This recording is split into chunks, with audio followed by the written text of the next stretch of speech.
এমন একটা সময় আসবে পাগুলো দিয়ে হাইটা হাইটা মসজিদে যাওয়ার শক্তি পাবেন না। এমন একটা সময় আসবে এই চোখ দিয়ে আগের মতো আর দেখতে পারবেন না।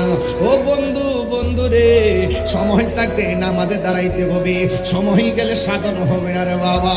আমার নবী, আপনার নবী বলেন, বেনামাজি হইয়া যদি কবরে যায়, কবরের ডান পাশের মাটি এক প্রান্তে যাবে, বাম পাশের মাটি আরেক প্রান্তে যাবে।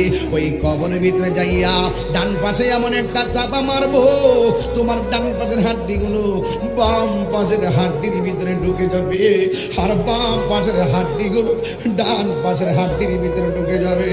আমার নবী ডাক দিয়ে কই, উম্মত,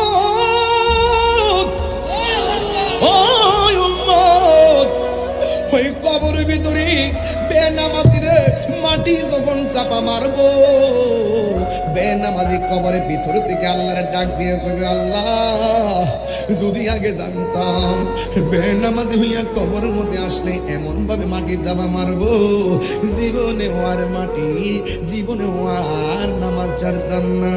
ও আল্লাহ, আল্লাহ, আল্লাহ, আল্লাহ, আল্লাহ, একটা বার সময় দাও যেন আবার দুনিয়ায় যায় তোমার ডাকতে পারি, একটা বার সময় দাও যেন আমরা নামাজটা ঠিক মতো পড়তে পারি। আমার আল্লাহ রাব্বুল আলামিন ডাক দিয়ে বলে, ও বান্দা, সুম্মা ইলাইহি তুরজাউন, আমি আল্লাহর দিকে ফিরে এসেছো, আর তোমরা যেতে পারবা না। এই জন্য আমার নবী বলেন, এমন ভাবে মাটি চাপা দিব আর লোকটা এমন যদি চিৎকার মারবো, দুইটা জাতি কান্নার আওয়াজ শুনবে না। একটা হলো মানুষ আর একটা হলো জিন, দুইটা জাতি তার কান্নার আওয়াজ শুনবে না।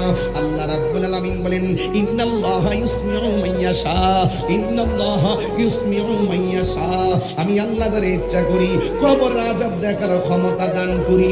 এর মধ্যে একজনকে আমার আল্লাহ কবর আযাবের ক্ষমতা দেখার ক্ষমতা দিয়েছেন, তিনি হলেন রহমাতাল লিল আলামিন।